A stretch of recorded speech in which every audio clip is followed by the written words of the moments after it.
Guess who? Yes, sir. You know that I'ma do me. Always. So every day I can, I'm gonna be grinding. Set up paper. I'm still shining. The boys still can't do shit about me. Nothing. Forget about me. I'ma do me. My boys ain't on the type of shit. All right, welcome to Rubber City Throwdown. You know, the place where all the rednecks go. The official voices of honor. At least I still hope so.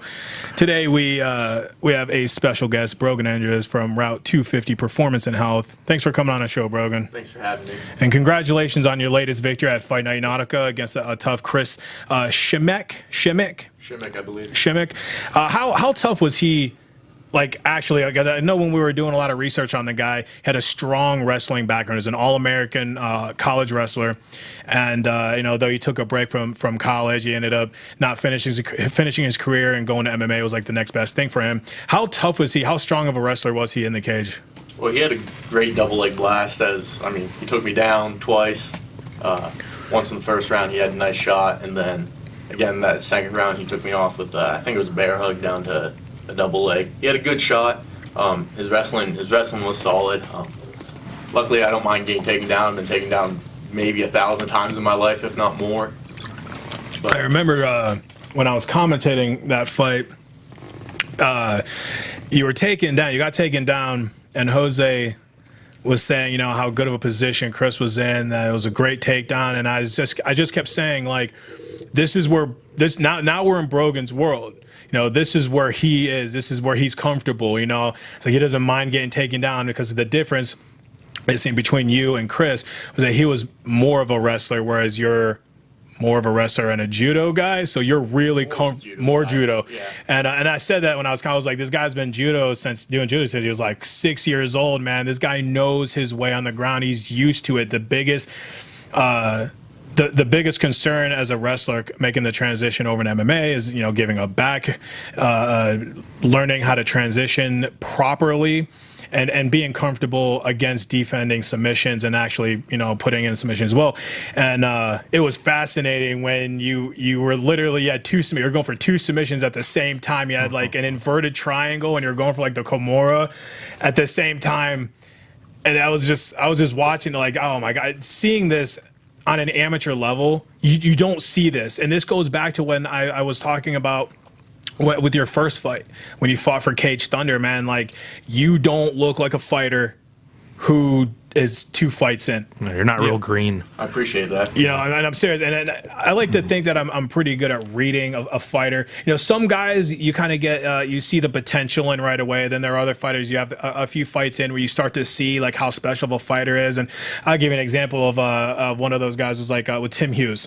Okay, Tim Hughes, you saw him, we saw him, we covered him 3 times. I think it was like his 3rd fight was when like we really started to see how special of a fighter he was when he was able to overcome and adapt against Eric Posen when he was like, you know what, I'm going to stand with this guy because I think my stand-up's better. And Eric being one of the best strikers on the amateur level at his weight class from Griffin Roll Academy. And that's a tough mental change. Yeah. Physically, we can do it. But when you go in and you're like, I'm going to outbox this guy, I'm going to strike. And then he loses the first round, clearly loses the first round, almost gets knocked out, actually got popped on his ass, and then turns around in the second and goes back to what he's used to, which is the ground game, and ends up winning the fight. That's when you start seeing the potential in a lot of fighters.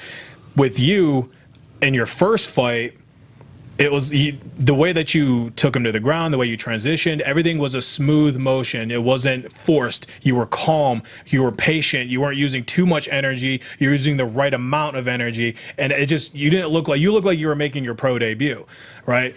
So this whole time, I'm like, we're waiting for you to fight again. You got a fight scheduled. And then tragically, Christian McKenzie, that fight fell through. And then you had another fight scheduled for, they got Honor 5 at Fight Fest at the Chaparrals. Then your opponent got hurt. So we're just sitting back like, Jesus Christ, let's get this guy to fight already. So, then seeing you fight a wrestler, an All-American wrestler, and some people were skeptical and going, oh, man, how good is Brogan really? How good is he as a wrestler? And I think you did a fantastic job, and I think you proved to everybody that You know, you're more than just a wrestler at this point. And I was making fun. I was poking fun. I was talking to Andrew, and when I was at Route 250, and I was like, "Hey, man, you better work on his striking a little bit, man." You know, and we got a good laugh. Well, we got a good laugh out of that. But you know, ironically, during that fight, you guys both landed some. It wasn't bad, actually. Like it wasn't. There's a lot worse. You know, I've seen a lot worse. Actually, your striking wasn't bad. You landed a couple, he landed a couple, and you know, like it actually wasn't bad, man. I was jacked after that first period because I got that 2 right off the bat, and then I also dropped him with an uppercut, like right near the end, and got to land a few strikes on him. So I was excited. I was like, sweet, I'm a striker now. Like, screw this grappling. I'm a striker now. Forget everything I've done in the past. Well, yeah, it's like landing a punch. It's like hitting a home run. When you land a clean, flush punch, it's like hitting a home run. That just the feeling, yeah, you feel it right away. I was like, oh, this is great. That's where that bloodlust comes into play with a lot of fighters, man. You land that clean punch, and then you get like that burst of adrenaline where you just lose your shit. I used to do that a lot in my fights. I'd land the one punch that I knew landed. You just feel it. It's soft. It's just beautiful. It's like slapping an ass for the first time. Man. Eyes get real wide. You're just you connect. You're like, oh, that hurt him. Let's fuck him up, you know. And you just get in there and you just start unloading. And I know you didn't do that, but no. Right before my fight, actually, something what my other corner man told me was, he's like, hey, if you're in there and he tags you, change the game. Go to your shots. Go to the ground game. You tag him, take a breath, breathe, because you tag a guy, he's gonna get desperate. Then he's gonna start throwing his punches. Don't walk into that. So you get him good. Relax, see what happens. If you have to take him down, take him down.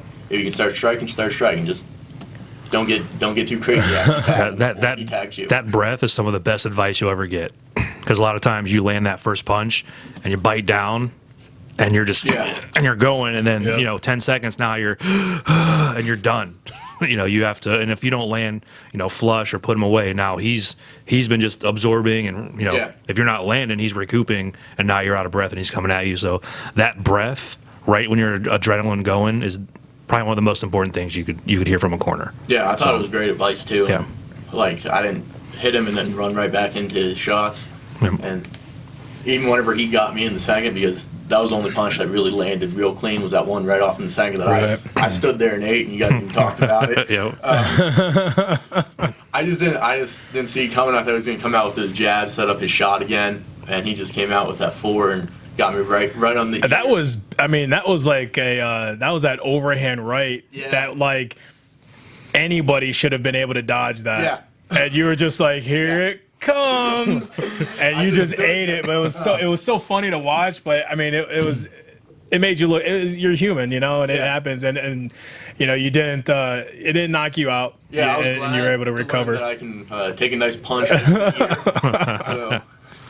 It does play a big mental role in, you know, you prepare for a fighter specifically for this guy, and you go, oh, you know, I feel like I'm the better striker, and then you go in there and you find out fast that you're not the better striker, and now you're trying to change your game plan. And I don't know, I can't speak on behalf of Kris and his camp, and I don't know how he prepared specifically for you for this fight, but I know that he was getting a lot of heat from your ground game. I know a lot of people are going, dude, this guy's good on the ground. I'm sure they've seen your first fight. They were expecting you to be good on the ground, so I think they wanted to strike with you, which is probably why he wasn't setting up his punches with shots. You know what I'm saying? But I think when you caught him, he might have actually. That's when he was like, "Oh shit!" And that's what I'm talking about. That mental aspect of it is you go in there. I'm going to beat this guy's ass. I'm going to punch him, and then you end up you take some shots yourself, and you go, "Oh shit! I may not be able to win this fight by striking," and then you end up going to shoot in, and then your whole game plan's changed up. I mean, I did that a couple times. I was like, I'm gonna beat this guy's ass, and found out that I wasn't the superior striker, and then trying to figure out how to beat that guy at that point, it's difficult. So what is next for Brogan, man? What are you trying to get on the next card? I'm actually working on a card right now on September 29th. Can you say with who? They told me they were going to call me with the details today. I know who it is. I don't know much about him. His name's Darren Williams. Okay. He's 2-0. He's won both his fights by knockout. So I know he's also gonna be a striker. So What promotion are you I trying to? haven't found any. Yankee Lake Ballroom. Oh, Jesus Christ. I think Rubber City Hoedown needs to go out there and cover that one. Yankee Lake is a special promotion. You'll get some good fights, but Yeah. you get a lot of guys that are new. Okay. You know what, they- so, Are they still Yankee Lake? I thought they changed their name. I think it's Yankee Lake Promotions, but it's Steel City Fight Series or something like that. Why did they get someone new though? Did they have someone different, like promoting and operating that promotion? Because I know like the last one that they did, they had like 5 fights. That was the one that a certain gym was helping out with and didn't work out. Right. But I know they have 2 matchmakers or promoters now. So, but they'll be all right. That fight was just like that card that ended up going to like 5 fights.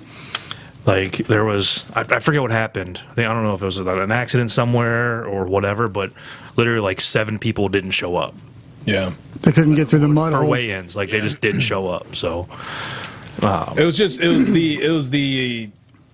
the promotion itself. Like I remember thinking about taking a fight with them just to get like my first fight back, just because of the quality fighters that end up going up there.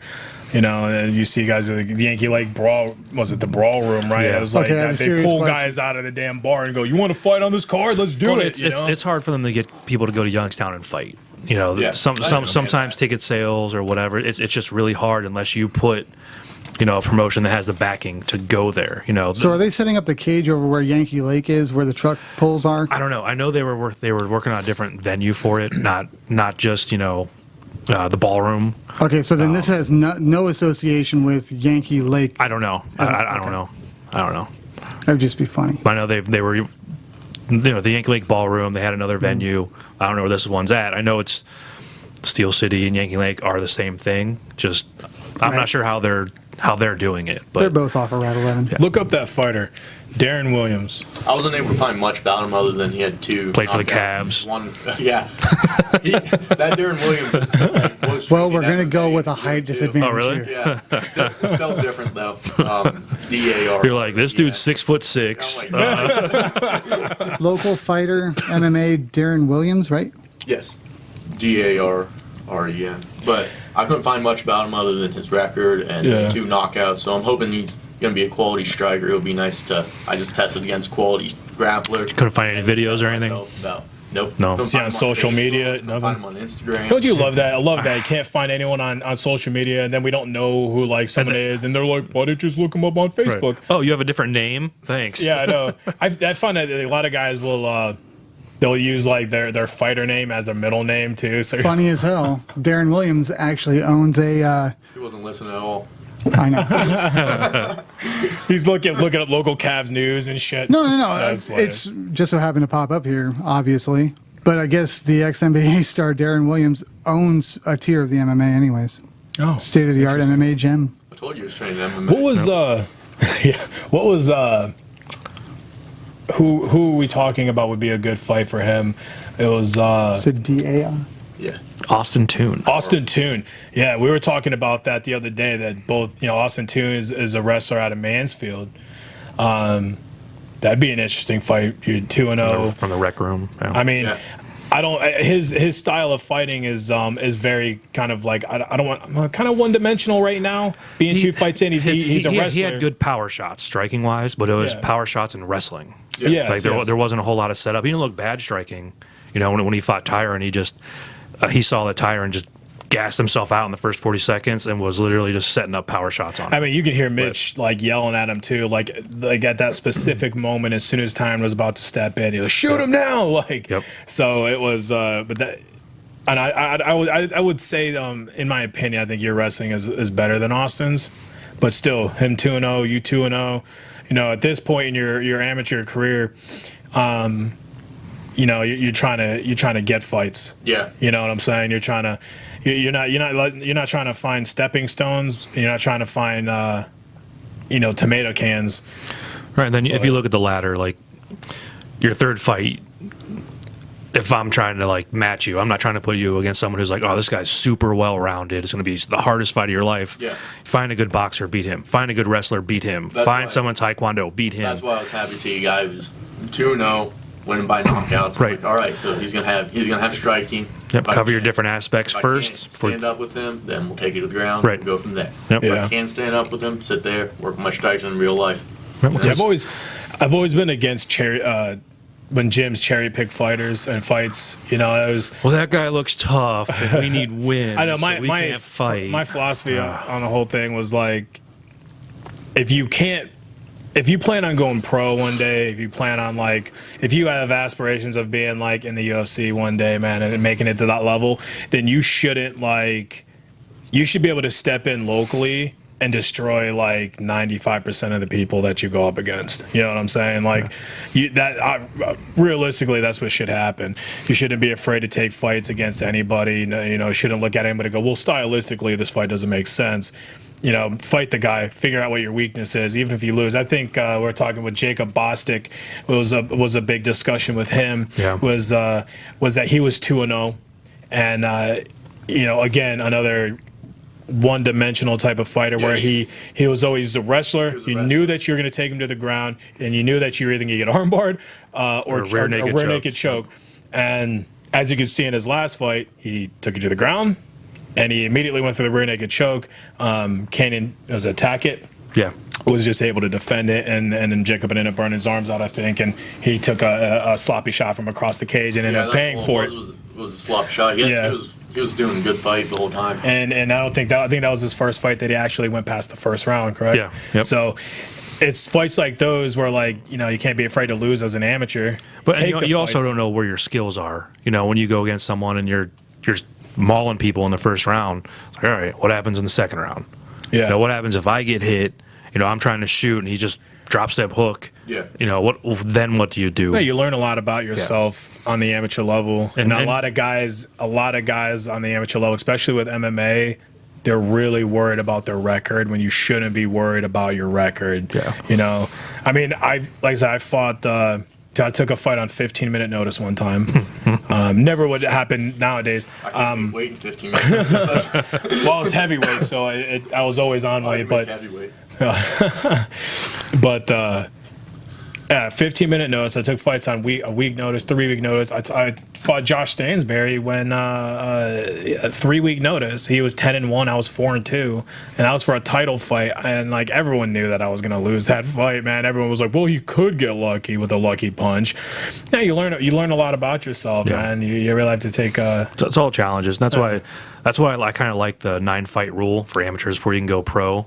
Because by the time you get to your 5th fight, you should have most of the bases covered on you versus certain styles. Yeah. I hate that rule. I hate the 9 fights, man. I feel like when you're around that 7th or 8th fight, it's hard to find you fights. Yeah. You know, like but you don't want to fight a guy like, you know, coming out of his garage who's 4-0, and you've never heard of anyone he's fought, and you get in there and he gets knocked out in 15 seconds, and you're like, awesome. So now I got nothing from this fight, and then it's even harder to find a fight. Yeah. You know? Found him. Well, you're better than me. Found him on Facebook, I believe. He's from Pennsylvania. Be part of my ex-girlfriends. What was that? So let's hear. All right. Are you sure that's him though? I'm pretty sure. I mean, he's got a fighter pickup. He's What got weight class is he in? Just make sure. 170. Okay. Probably him. Yeah. Apparently, he enjoys going out to the park. Got pictures of that. Anyways, so you're looking at Pittsburgh, Pennsylvania, 2-0 record. Pretty much.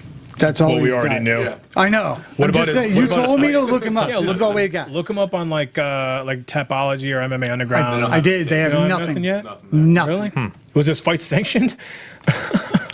He's got. I mean, is he 2-0? How'd you find he was 2-0? The matchmakers just tell you? Yeah, he told me. And then I tried looking him up as well. I wonder if he's got those 2 fights are even sanctioned, dude. Wait a minute. How'd they have him on Tapology and stuff if they weren't sanctioned? Is he on Tapology? Yeah. Go look him up on Tapology. See I if got him he's on up there. MMA Underground right now. Is he? Yeah, and all it says is 2-0, and then Does it? Who's he fought? Let me We'll do see. some MMA Well- math. Look who he's fought. See who Yeah. they fought. When's your fight? 29. He's already scheduled. Yeah, I saw you're that, pulling up but- for that? Yeah, I think. Okay. Let me see, real quick. So he fought Dan Spring and Kalik Anderson. Both of them are What out of promotions? Pennsylvania. Look at the promotion. Because some of the promotions in Irish Fight Pennsylvania, Night 1. if you go to their Facebook or YouTube, they'll have like the 4-hour event posted. You just got to find where the fight is That's to watch live, it. Yeah, going down the rabbit hole. Yeah, Was it but- St. Lucy's Fight Night 10? And it was a round 2 TKO, round 1 TKO, and the Irish Fight Night 1. Dan Spring is 0-2. So he was 0-1 when he fought that guy. Kalik Anderson is 0-1. Both fighters were 5'8". So both of his fighters that he's beat were my height. So you're like what, 6? 6'1", Yeah, 6'2". Yeah. So and then he's 5'11", 26. Gonna be good, man. Yeah. I don't So see let's why go back to not. his Facebook and start browsing through that. I'm just kidding. I'm gonna creep today. Nah, man. I look forward to seeing you fight again, man. And I kind of pick out specific fighters, and I like to follow. I just kind of follow them as I go. we should try to go to that fight on 29th. What else we got going? Nothing? I don't think we Not got on the any- 29th, no. nothing going on. We ain't having an honor show. So we're still trying to figure out when the next one's gonna be. Jesus Christ. Any word on that yet? Not yet. A couple dates get thrown around, but I think it just depends on how a lot of other business ventures go on to the date that there's going to be another show. I don't know. I'm out of the loop right now. I just know they're super busy, but there's some other local shows coming up that I'm going to have probably 6, maybe 7 guys fighting. So we'll be busy. December, January, as far as honor. That's probably January, maybe December, but we'll have So to it's wait safe and to say see. you don't know. Right. I just, It's unfortunate. it's all unfortunate, word too. of mouth right now. Like, Yeah. with what's going on. I just, like what I've been saying is I just hope, the momentum, we don't lose the momentum, and as far as like the roster, what's really hard is if you're going to wait that long, guys are going to take fights and you can't be mad when they do. Yeah. And then injuries, suspensions, if they just fought or if they already have a fight scheduled, you might lose people on the roster. And, the matchmakers know that. It's, it's not up to them. Like, they can't be like, hey, you have to do a fight right now. So we're just waiting. So It's nice to have it scheduled out though, because like I know I look at Honor and I'm like, yeah, they usually put together a higher quality card than some of the Yeah. other places, so it's nice to fight for them because then you get your name recognized with it. And Oh, yeah, and then starting next year too with those cards, the pro-ams, we're trying to put where if there's a pro-am, you won't have amateur debuts on that card anymore. yeah, I heard you talking about that. Yeah, so that's the goal, but we're still trying to build the roster over because people are loyal to certain promotions anyway. So bringing them in and just building that up little by little, and then if we do like the Origins cards, you have your debuts, guys still trying to build a record. The co-main and main event could be number 1 contender fights, title fights, all amateur cards though. Yeah. And then just build that up. But like I said, we have to figure out a schedule first because if you're doing that and you match one, 2 months later that card's almost matched, then the third one just penciling in. But it's just all good ideas. Just gotta That'd be good too. get it going. When you win this fight, then you could you do the Cage Thunder day before Thanksgiving, win that fight. I don't think I'm gonna do the day before Thanksgiving. No, it's Yeah. like the perfect. You're cutting weight, you're cutting weight, Eat the next day, right? nonstop. And then you fight, you win, and then you get to just demolish all this food. Both my foremen, Andrew and Ben, they don't really like that fight. What I happens? understand. It happens every Fight on year a too. Wednesday, it's not. The Saturdays are just so much easier for everyone. Yeah, I think it's just it's the Thanksgiving fight. I think Jarvis does it every single year. Every year, So yep. it's always the day before Thanksgiving. People love going out the day before Thanksgiving, so it Right. makes sense. But I'm not sure. You don't like that for Thanksgiving? I used to work in retail, bro. I did not like anything around those. Going out for the fights is always good on like Okay, on now Wednesday. that You might be know, different. Yeah, that's why. Like I know a lot of people go out to like bars and stuff the day before Thanksgiving, Yeah. and I'm sure fights would be the same way. Like just go out and yeah. have some beers. And Yeah, because it's going to be interesting. Like, he racks up within the next 2 or 3 shows a 4 or 5-0 record, and he continues to win. We're looking at a possible Lucas Mass, like Braden Liggett, possibly. We're looking at like these are big names, big fights that are going to happen. I think in 2019, dude. Seriously, I think it's going to happen. Yeah, hell, Welterweight class has a lot of You know what's guys going to be coming interesting if this could happen, and depending on how active this fighter will be, and how many fights he's able to win, and then within the next 6 months, how many he takes, how many he wins. Michael Ado. Yeah. Holy shit, will that be that'll be a fight. The last time I talked to Ado, he was more worried about going back to 55. yeah, I was Yeah, I wondering know. if he was going to. So he But he has no problem bouncing to right. to 70. If he's looking for a fight and he has to go to 70, he doesn't have a problem doing it. But He's an entertaining fighter. yeah, but from talking to him, he's like he's a 55er. He was saying he could make 35 if he wanted to, and I'm like. 35? Holy shit. That's what he said. We were drinking at the time after his last fight, but he was like, I'll make 35. And I'm just like, what are you cutting off to make 35? Not a But chance. but you never know. Well, listen, Brogan, thanks for coming on. Again, guys, this is our first split person podcast. So we're going to do the first segment with Brogan. You have split And personality? Now I we're didn't going to know switch that. on over. We're going to switch on Wow. over to Andrew Law. Law. You mean Justin Law. Justin Law. Justin Law, Justin right? Law, Matt Law. Anyway, listen, congratulations on your win, Matt's gonna your get recent hit through a victory wall. again. I look forward to seeing you fight hopefully on the 29th of September. So Definitely thanks try for to make coming that. on. Thank you. Thank you very much. All right, welcome back to Rubber City Throwdown. Part 2 of this segment, we've got Andrew Law, or Justin Law, or Daniel Law. No, it's not Justin Whoa, Law. whoa, We are what going was to. it? Okay, so I made it a point to say before on the podcast that if we ever got him back in here, we would have to stop calling him Justin Law. And yet, what did you do? You That was the started last calling. one. You started. That was the last time. you- That was the last time. You kept it going. It's your Whatever, fault. man. You have to make a little tombstone. It says Justin Law. Just leave it up and just. We'll have to kill it, put that just next. kill it. We'll have to It's put dead that now. next to the Fred Davis No, I tombstone. want to. This is what we need to do. We need to make pop figures of all the local Northeast region like fighters, man. You would have so many requests for other people to buy those. Dude, you make That's so a much- whole separate business. Dude, I know, man. We would need a 3D printer. Like, please, please, Daddy, can I get a 3D printer? Stop it. Dude, why is that next to my equipment? Why are you shaking the table? Because you're not supposed to You're have a fluids moron. next to my equipment. You're the Anyway. moron that said it there. That doesn't seem like the appropriate response. Yeah, you just I know. said you're shaking the table because he had it next to your equipment. No, I said you had it there. So you shook it. I did. Still, I did. I'm that guy. There's a red button. I must press it. It wouldn't be the first time that I made sense or I said something that made sense and someone was like, no, doesn't make sense. You're shaking my table now.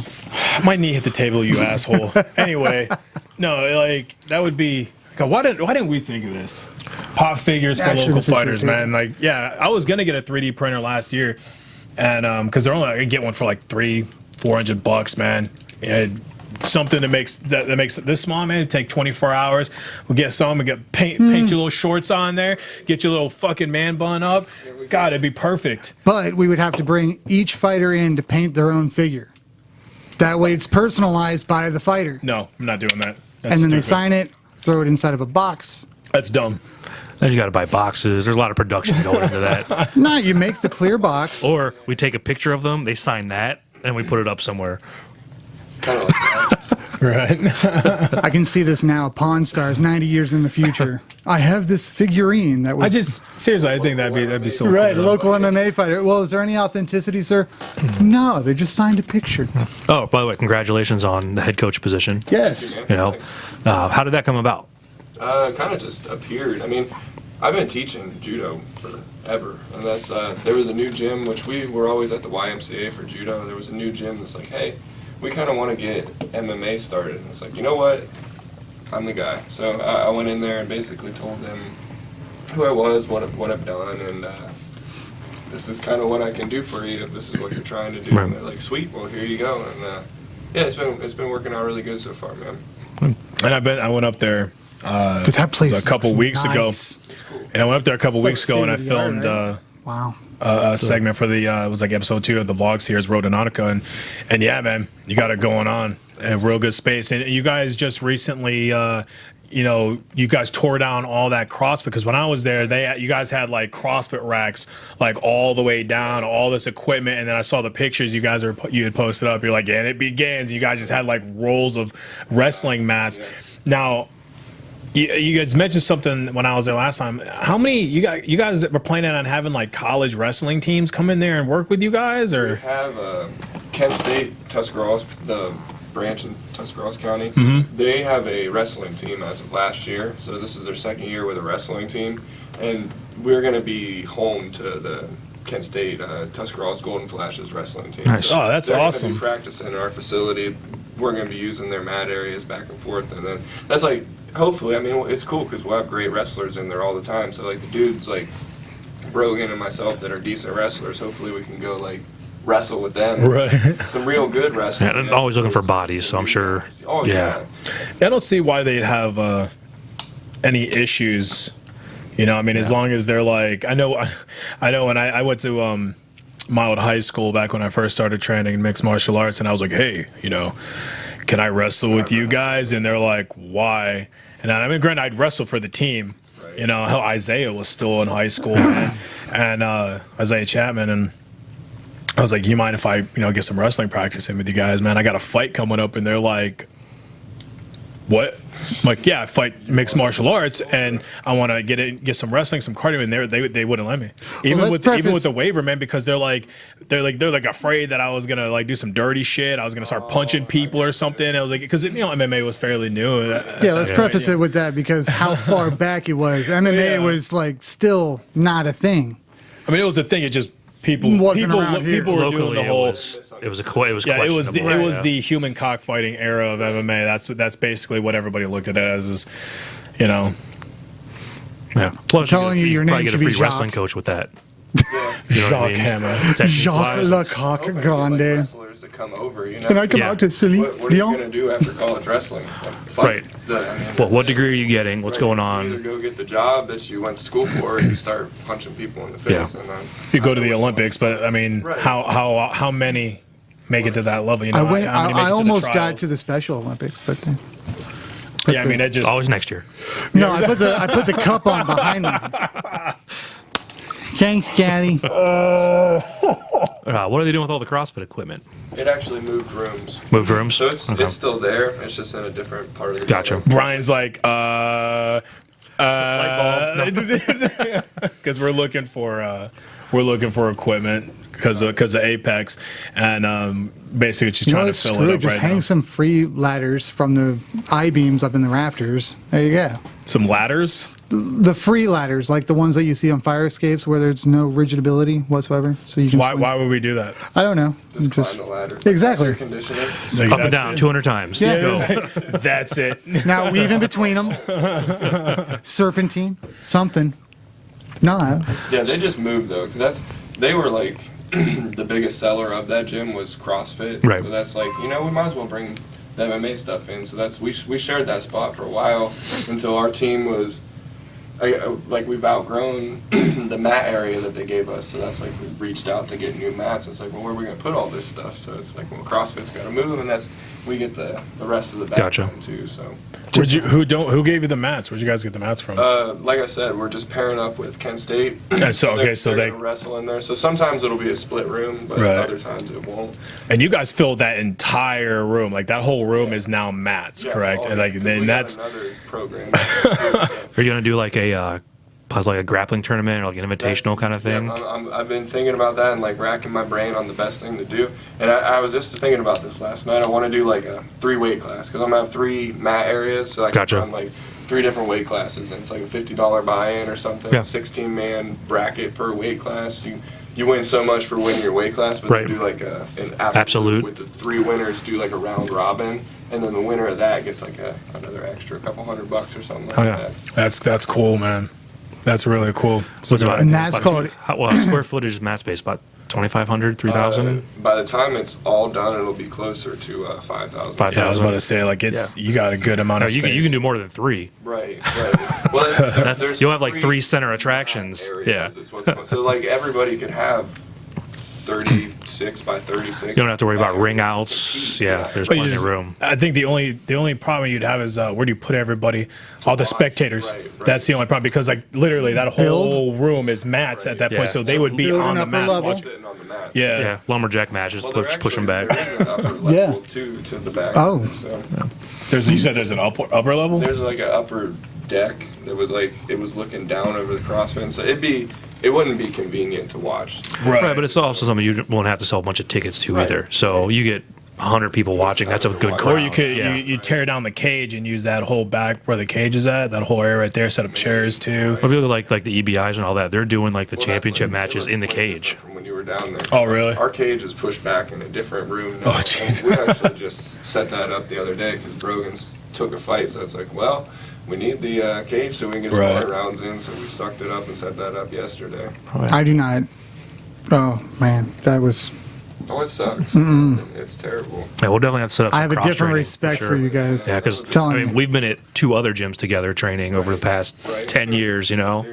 and we've talked about like the coaching and what we Right. did or didn't like, and then now we're both coaching our own stuff. Right, and that's So what's cool, man, is because like I've trained under a lot of really good people, Ryan, and then you Yeah. trained under him too. Yep. Madigan, Bobby Meese, my dad, and Terry, and that's Mm-hmm. I've learned a whole different, like a lot of different ways to practice and Yeah. styles, but nobody ever put them together. Like you didn't train the way that I thought I wanted to train. So now it's Right. like this is the way I want to train. So that's the way that everybody in the gym trains, and I think it's been Yeah. working good for us. and then when you get the different views from different coaches, Yeah. some people learn really well from this person, and then they switch and they just don't get it. Right. So when you have different points of view from other people, you can adapt and be like, oh, well, here, try this then. Okay, the marching works for you, the Muay Thai march. All right, cool. Do that for now. It's just there's just a lot of different ways that works for different people. Seriously. So once those points of view, getting those, like what I've said before, the more ways you learn to teach, the better of a teacher you are. I agree So. with that. And that's like doing all the teaching that I've been doing. I feel it's like elevated my game so much. It has. Just in- Coaching will make you figure out what you do wrong. Right, because you tell somebody to do something, you're like, man, am I really doing it? Right, that and then way?" you'll catch yourself and you're like, son of a bitch. It's neat though. Like my favorite thing about coaching so far is I'm a southpaw, but I'm a right-handed southpaw. But when I can't teach out of a southpaw stance. Everybody gets confused. Yeah. What are you doing? You're saying two, but it's a left hand, and it's like, so I've been teaching out of an orthodox stance instead. So like when I'm sparring though, I find myself going back and forth and being able to use both stances. Yeah. So it's almost like I opened up like twice as many avenues to fight, just Right. being comfortable in that stance. No, that's the one thing, when WK first opened, the Asian Sun Way was you had to learn right-handed, left-handed. Like combo one, right-handed, left-handed, and down the line. And I'm like, I hate all that stuff. yeah, I'm like, I hate switching unless you absolutely have to. But then I was like, I'm not as bad as I thought I was going to be, and it just The hardest helps. part about going southpaw with me is my footwork, my stance. It's not so much the awkwardness of throwing punches from a southpaw stance. It's where my feet are when I throw the punch. That's the only thing that I have an issue with going to southpaw. And like usually when I switch over to southpaw, even on just sparring and dicking around in fights, is just to throw a faster jab. That's Just to move and Yeah. get something. And I don't know if you'll agree with this, but what I learned is like when I would go left-handed, I went straight to like the march. Yeah. And it just, because then it was natural Right, just it's to just march. repetition. Switch back, it's more just moving around. But yeah, it's like I said, there's just all kinds of different ways to do I've it. been using both stances to move more, man. It's been awesome. That's like, I'm really excited for the next time that I do get to fight when I finally get around to. Speaking of, that was my next question. When are we going to see you back in there, man? Like, what's going on? Because I know you had it was your head. Right. Did you have a fight scheduled and then like the fight ended up falling through? It was like an injury or something like that.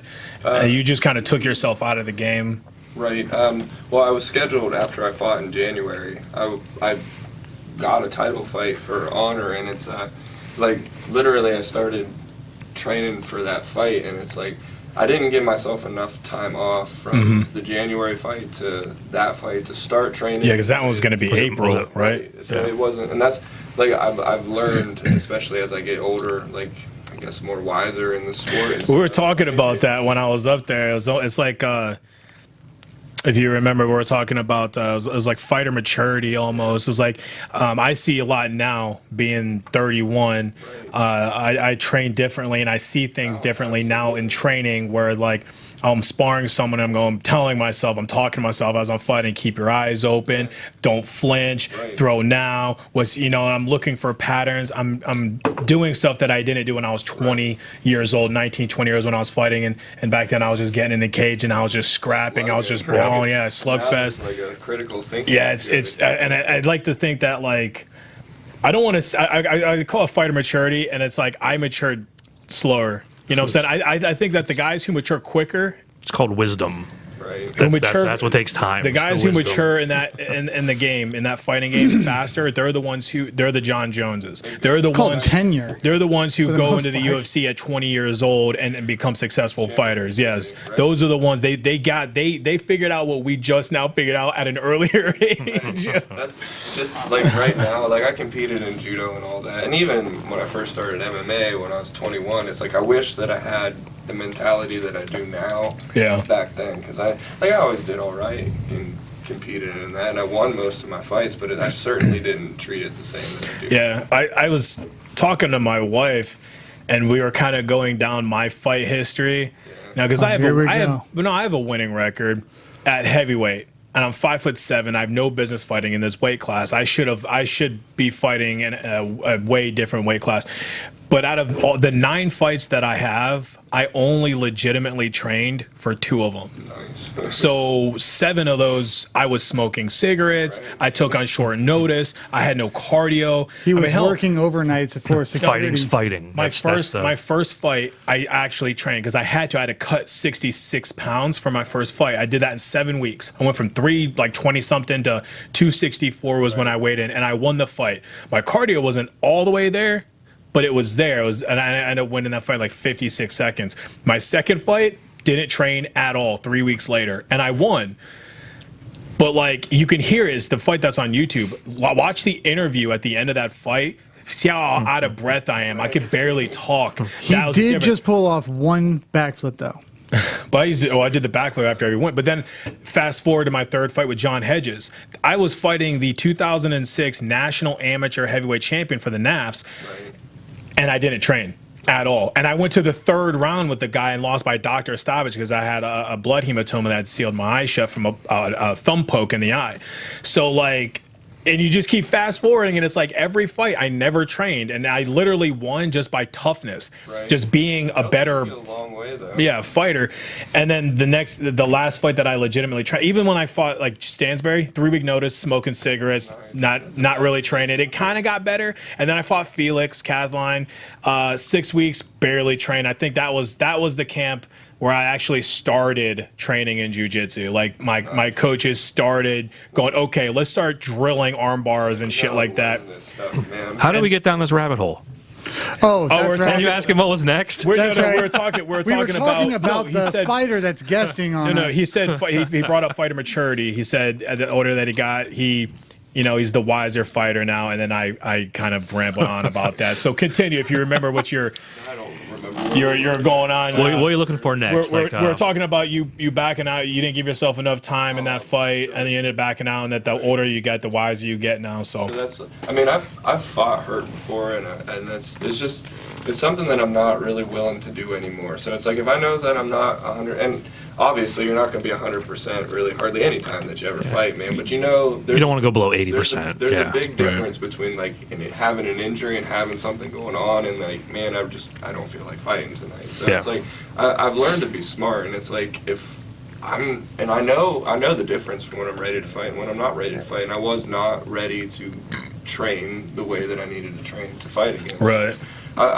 So I guess long story short, I'd like to pick like one more fight up this year, and I kind of see myself maybe doing 2 fights a year until till whenever. I mean, who Right. knows though? But I definitely, I'm not going to be the dude that fights 7 times in 12 Right. months anymore because I think I'm 30 now. I'm not 21. And you have that injury, Right. you know, and it's always going to sit in the back of your Right, mind and that too. makes Like it more difficult. the more fights that you take, you're more at risk of re-injuring. So yeah, taking 2 fights a year, But especially. you always want to schedule off your last fight.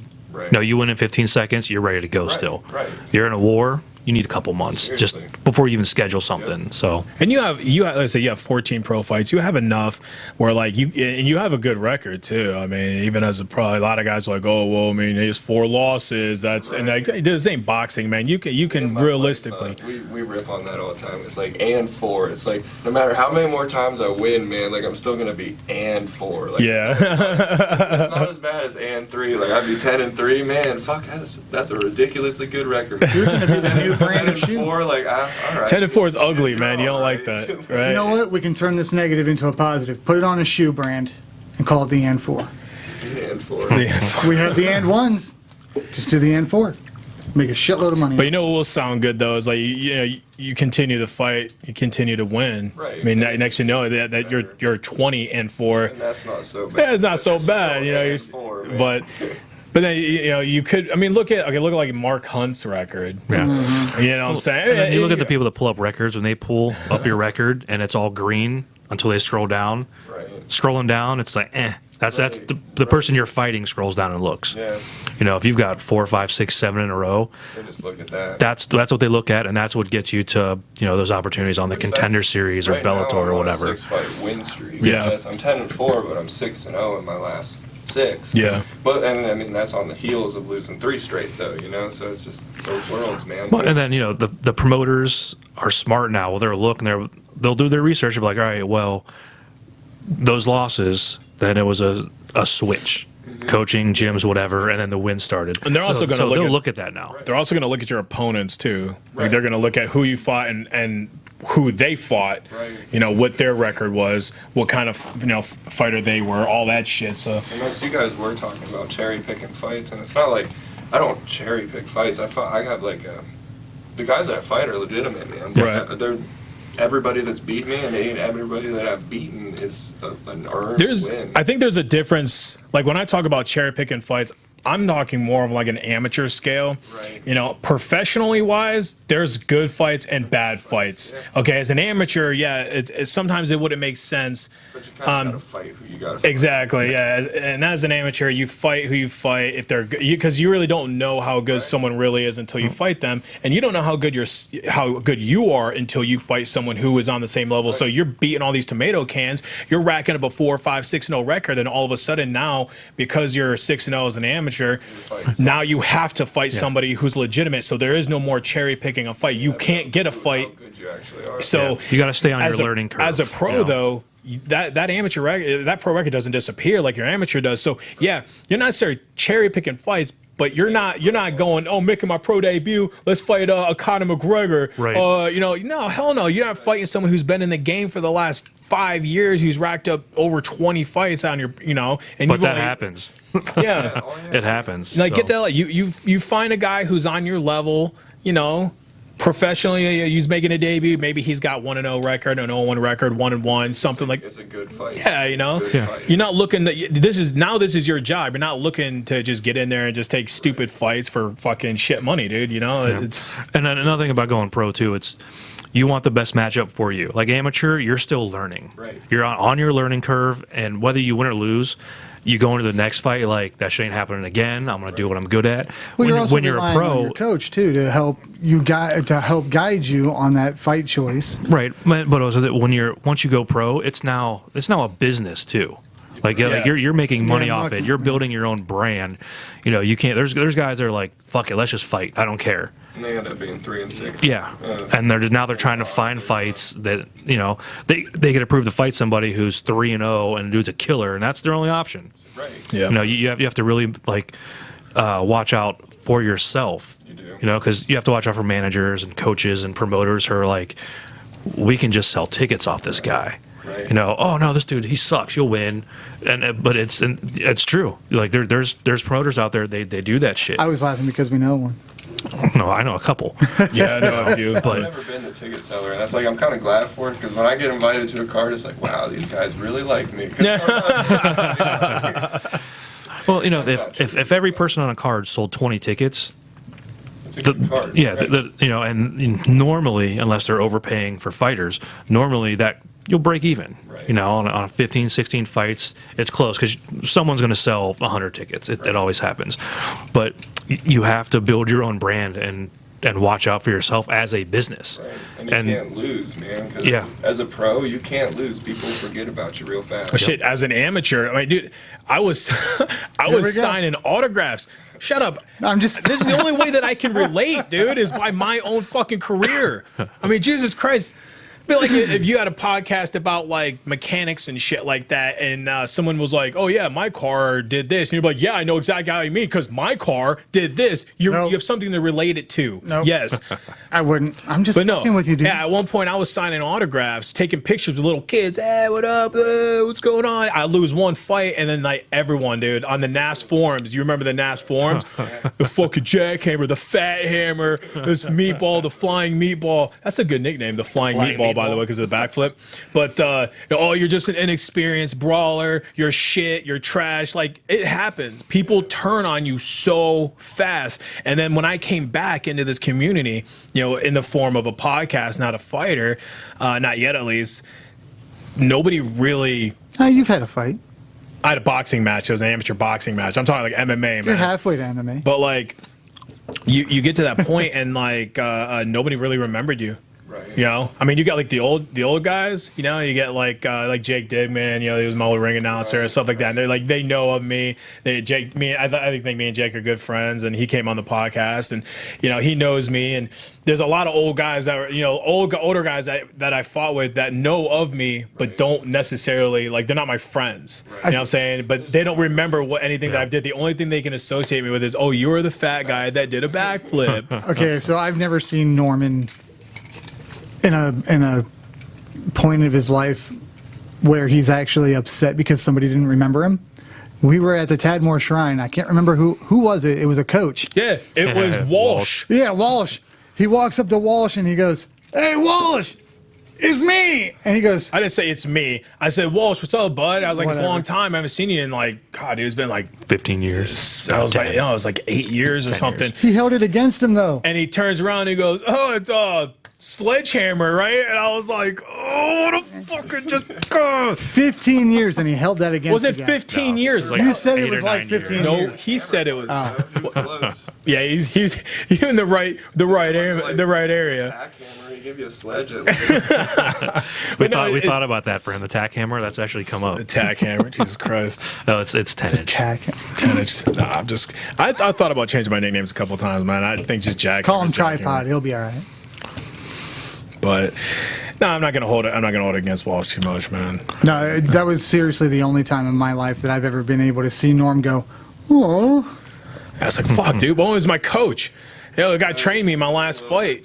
He had a big role in my last win. You know, the last fight I had was a I'm win. not that big of an athlete. When I was growing up, I played baseball. That was about it. This dude played every freaking sport known to man. And when it comes to his athleticism, that's where he takes it very personally, and that's what I was getting at. But Yeah. That's fair enough. But yeah, so everybody does. perfect scenario. What would you want next as far as a fight? As far as the fight, Yeah, if you could pick a date, type of opponent. December 18th, 170 pounder, man. Like, let's do it. I mean, like I said, I'm 6-0 in my last 6 fights, so I'm 10-4 now, and I feel like finally, like I keep getting better and better and better. That's like you talked about being on a learning curve as an amateur. I was still on a learning curve as a pro, man. Like, Right. I couldn't get amateur fights, and that's the reason that I turned pro in the first place. So that's like, I truly don't feel like the last 6 fights I finally started fighting, and I finally Right. started doing well. So that's like the next couple ones, like those are the ones I want, the big ones, man. Like I want to know where I stack up against the people that everyone else claims are the best out there, man. I want to know where I sit with them because truly I do. I like my odds, man. I like my Yeah. chances. So at least let me know, dude. Give me somebody else to choke Yeah. out that's got like a name I'm good. that So I don't. Perfect scenario. I win December, and then Dana White gives me a call.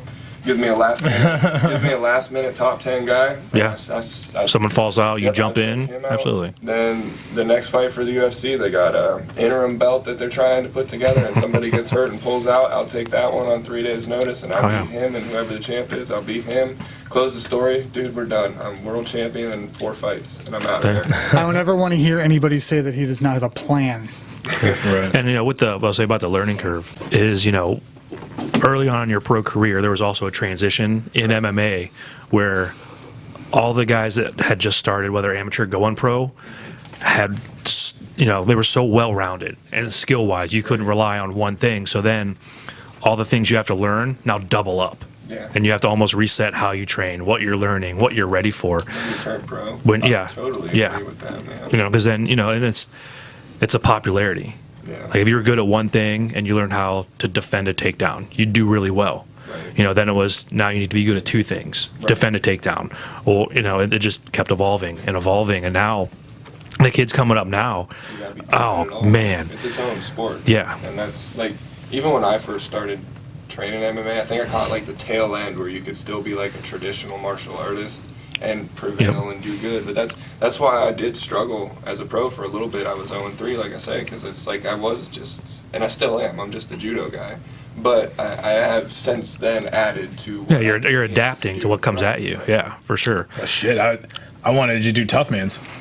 That's all I wanted to do. I remember going to tough man competition when I was like 13, and it was like, that's what I want to do when I Good grow old up. West Virginia. And sure as shit, when I turned 18, my first fight I ever did, I did the tough man competition for Randy Jarvis's Barroom Brawlers in 2006. Chaparrals. And then the Chaparrals, and it was like, I beat the first guy, then I got knocked the fuck out by the what I get knocked out, but he broke my jaw and broke my nose. The Akron University's middle linebacker. So, man, and remember when you had martial arts, you had boxing, you had wrestling. Right. They didn't consider those martial arts. Right. And then you had cage fighting. You were a cage fighter, not a martial art. Right. That's how it was set up. Yeah. You learned martial arts, and you brought it into the cage, and then you just got Sit gorilla up. humped by a wrestler. That's what would happen all the time. Or, you went in and tried to out wrestle somebody, and now you're getting triangled. Right. That's how a lot of fights went that way, or it was just a stand-up war. Right. And then as it started to evolve, now you say I'm a cage fighter, it's not necessarily a bad thing anymore. Being a cage fighter is usually a well-rounded guy who gets in the cage, and then you have the traditional martial artists who transfer in, but those 4 scenarios, they're not so much different anymore. Right. No, yeah. Yeah, it's all into one. Like, you can go and compete in an individual martial art, Yeah. but for the most part, the main goal, if you're not doing it recreationally, Right. it's to get in the cage, and that's been the major change. I like you pick certain styles, and that's what you represent. Because mixed martial arts, you got to be able to take somebody down, you got to be able to choke them, you got to be able to hit them. Yeah. So it's what are the avenues that you want to use to do those things? So that's for me, it was judo. I always liked judo, and then I had a good kickboxing coach who showed me striking from Right. kicking and punching, and then what really helped me become a striker, I guess, was Robert Meese. He kind of finally broke that barrier, because it's I spent my whole life being a grappler, so it's all I ever did in the cage was grapple, and then finally my striking felt good. So I was thinking about striking in the cage, and that's actually when I lost those fights. Is I could strike at that time, but I didn't know how to think about it. So I'm in the cage and I'm frozen. What do I do to hit this guy? That's the hardest part. And then finally, I lost 3 fights in a row. So it's and I took a fight on 3 days' notice, and it's you know what? Just screw it, man. I've lost my last 3 in a row. I'm just gonna go fight somebody. I walked out to loser from that because it's I'm been losing, man. So that's good. But then, so I had no nerves at all because it was 3. Nothing to lose, right? And I go Yeah. right out there and just boom, just like I've been drilling for the last 8 years. Finally, just a left hand right down the middle, boom, smack the guy and just watch a cut open up on his face. And it's you know what? I know how to do this. And then I started landing combinations and stringing things together, and then every fight after that, I'd tie that in with my grappling and my judo and everything else that I spent my whole life doing. So it's finally I finally did, as a professional, get to mix the pot. You got comfortable Right. Yeah, it's Finally, being after- comfortable with after, striking, like, sure. 18 fights, 20-some fights. And then sometimes that's what it takes, especially, when you're learning from different people Yeah. and no one's, getting that comfortability, Right. to transition to you. Yeah, because you already talked about that Yeah. when we've been talking. It's like, Yep. it does. It takes like the right person saying the right thing. And it's not like Yep. they're saying anything different than anybody else said. It's just finally that time it resonates with you. And it's like, Yeah. oh, yeah. You know, mixed martial arts is the perfect American sport because of the fact we're talking about mixing everything into one sport. Right. Well, America is what we call a melting pot, right? So there you go. Yeah. MMA should have been here way longer is what I'm trying to get at. Well, let's keep the politics off the show now. What about just punching people? What are I don't want to, I'm trying to get philosophical here. I'm trying to show intelligence instead of being the idiot. We're cage fighters. We beat our brain down, man. We can't think in that capacity. No. I was tired of my last job. You always told me what to do, shut my mouth, don't say a word. And As far as like your next fight, would you want like a title fight? Like, think you're ready for that? I think that'd be cool. Yeah. And I mean, the only difference to me from a title fight to a regular fight is it's 10 extra minutes. And 1 extra pound. Right. Well, right. Yeah. But that's I fight 170 and I fought 155 before, but I fight 170, so I don't have a rough cut, and you probably would consider me a small welterweight, even though I'm 6'2", but right now I weigh 170 pounds. I'm not training and I'm not eating right. So I was just getting ready to ask you what you're walking around at. 170. So, So that's like when I'm fully hydrated and fed and I'm lifting the way that I should, I'm 184 pounds. So like after the end of a training session, I'm 178 pounds on a good day. So that's 1 gallon of water. So Yeah. literally 170 is just one cut for me. Yeah. And then with the new Ohio rules, is you put 13 pounds back on. It's almost like they made these rules specifically for me, because at my heaviest, I'm 184. So I weigh in at 170, come back the next day 183, and I've followed the rules perfectly. Though. Yeah. that's big. That's big with the additional ways. We were talking about that with like the Casey Turnbull and Darnell Truitt fight, where Darnell was coming in at like he's walking around at like 168 or so, 163, and then Casey comes in when he had actually cut more weight at for the weigh-ins, and then he's walking at like 190, man. So now this dude's got like damn near 30 pounds already on Darnell, who should be fighting at 55. So And when you're similar in skill, that extra weight helps a lot. It's Well, I always fought 170, man. Even as an amateur, I fought 170, and I was the guy that weighed 163, 164, 166 when I fought welterweights. Right. And judo weight classes are so big. Like, my two options for judo when I was competing, that was 161 or 178. So I'm used to such a huge weight jump that it never bothers me. Right. Size. I mean, I'm saying that I will never fight at middleweight, and I was actually telling Brogan this on the way up. We were talking about catch weights, and I will never do a catch weight above 170. So 70 is the highest that I'll go. Yeah, I'm not concerned. and the only about way you would size. ever want to is if it's another welterweight who's like, hey, I'm having trouble cutting. Even then. But- and sorry, it's talk like- about your luck. yeah. Because I'm such a small welterweight, man. Right. So if you're Yeah. having trouble making, like, you're obviously bigger than what you should be trying to make that weight class. And so I've fought people before, and people complain like it's only 2 pounds, like you only miss by 2 pounds or 3 pounds, but it makes a difference, and it It really does. And I don't care what anybody says. It is only 2 pounds, but it's 2 extra pounds. It's the disrespect and the work Right. as I look at I it. think too. it Okay, shows. so- Go ahead. Oh, I'm sorry. So this is where I'm going to be learning today. Is it more along the lines of, so I understand that it's disrespectful because you guys are out there cutting and you're doing what you need to do to train for the fight. But when you are asked for the catch weight, is it more along the lines of that you're not going to be comfortable with the weight because you're going to be more lethargic maybe? Obviously it's going to mess with your endurance. It's going to mess with your stamina, which is endurance, but still. So what is the reason for it? Does any of those things come into play? The reason that I don't like catch weights, Mm-hmm. well, I like catch weights if they benefit me. Like when I was a 55er, I loved 160, and if I could get somebody to catch at 165, man, I was even happier. Right. But so my only problem with catching above 170 is the fact that I already am a small 170, so I'm not going to concede even more size when I am outside. Yeah. Okay, so I always- you're more along the lines. I of- always looked because at you're it as- afraid. Because Okay, that is my weight class. Right, I'm right. fighting at my weight class. If you say you can make my weight class to fight, then meet me here. Exactly. Gotcha. And Like that's- barring okay. some kind of Like, like if you- personal I wasn't issue. sure if it was a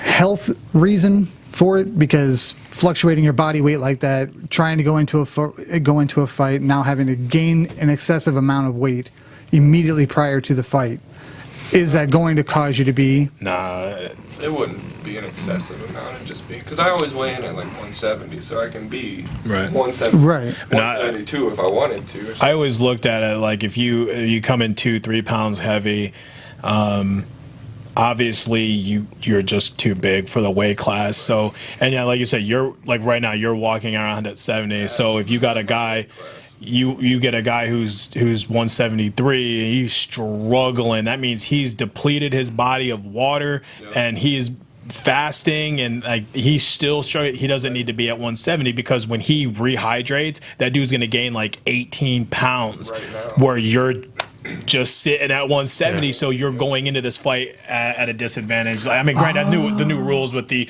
you can only gain, is it 10 pounds or 13? It's 13, 13. 70 and up's 13. Yeah. Okay, so Which I yeah. don't hate those because, like I said, I'm already a smaller dude. Like when I'm in shape and ready to fight, I'm, Right. I'm 184 pounds, fully fed and hydrated. So it's like I don't have a problem with the reweigh-ins, other than going and reweighing. But even then, like I don't care. Like we both make 170 on Friday night. I don't care how big you get because I know how I feel going into a fight, and I feel good and I feel ready to fight. So I don't care. And being smart, you also know the more water weight they put on, you can bloat yourself and come in slow. And I've Yeah. done that at 55. Like I come in feeling like crap, and Yeah. that's another reason that I don't like catching above the weight class because oh man, I'm struggling to make weight. Can we do this at a different? I don't like it because I've never missed weight. And I've never done it, even at 155. And I've been stuck like 5 pounds out. I'm 160. And I'm 6'2". I'm already stretched thin. I haven't Yeah. eaten all freaking week, man, and I can still find the 5 pounds to get down to the weight class I'm supposed to. I don't care what your story is. You can get to your fucking Right. weight class. And I say, like, and you always get, some like a death in the family or something weird, like someone couldn't make it, but that's somewhere they call you like, hey, I wasn't able to train for 4 days. I'm not gonna be able to get past 73.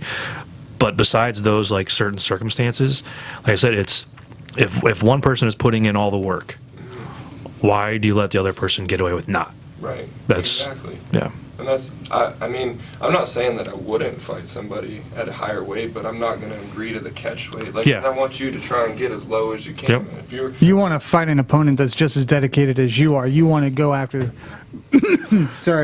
a win that is worthy Right. in And, your eyes. people this is- struggle with making weights. Like, it's a thing that happens. I mean, I can imagine, too, if you're a 200-pound dude trying to fight at 170. Like, I would never be you able to probably get to would struggle 170. to get there, but, Ever. but you shouldn't be there anyway. You should, Yeah. you should be at 185. And John Cook is the one that told me this, and he used to say it to us all the time when we were training, is you should never really be 10 pounds over your fight weight class. Right. And When you're in shape, agree yeah. with that, Yep. that you should never really be 10 pounds heavier than what Yeah. you fight at. At the KO Butler is walking around at 205 Yeah. right now when he fights welterweight, like if you can stay, like I told you, if you stay, Yeah, but if he you can just stay wrings out 10 to his 15, dreads. hydrated in shape, That- you get the right practice, you can get within 5 pounds on one practice. Well, what was his name?